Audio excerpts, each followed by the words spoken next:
YouTubers, this is my runabout boat, Cruise Craft Rogue 1976. As you can see, I'm about to cut the floor out. There are some soft spots between the two seats. These are your seat frames here, and the other one I already cut out, which is over there. The reason I'm cutting them out is some soft spots on the floor. Soft spots were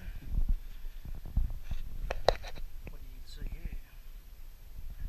It's masonite, that's what they used in the day. So I've had this boat for about 8 years now. Cut through that cross member there,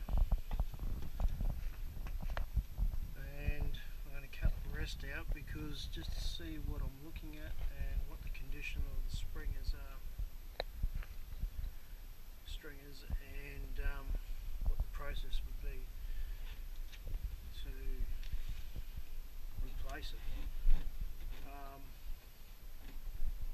Some good stuff on YouTube. Best I've come across would be Frisco Boater. He's right into it. The rest are pretty average. So hopefully you might be able to get some more of what I'm doing.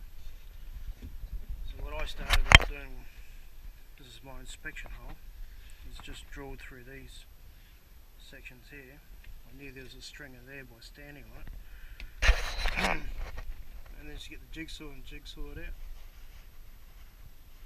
But my next mission is to tack this seat over here. Get that done. Because my next biggest problem will be this area here. How do you get in there to cut that out?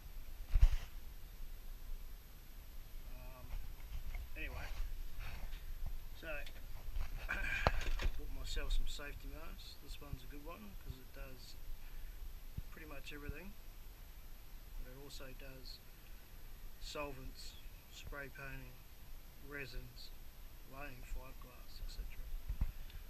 And a good pair of gloves. These ones are like a rubber type thing, so hopefully that would help. The stuff's pretty nasty when you cut it out. You don't want to be breathing it in, and you don't want it all over yourself. And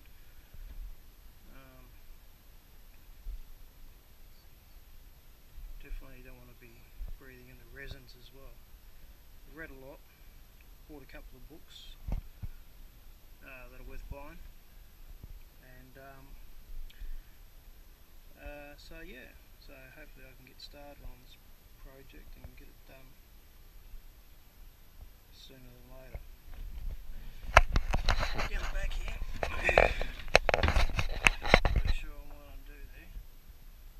The idea is to cut the rest out, and while I've got the floor out, have a look and see what I can do for putting it underfoot fuel tank. On top of that, probably going to reinstall 2 battery compartments and get that up and running. As for the seats, I don't know if I'm going to put the originals back in or whether I'm going to put pedestals in. Certainly pedestals will make more room. This boat's good for 2-year-olds. But you know, when you've got a family in there and say 2 adults, 2 kids, or 1 adult and 3 kids or whatever, it's not too bad. Anyway, we're going to proceed to cut it out and see what happens. That's all I've done so far.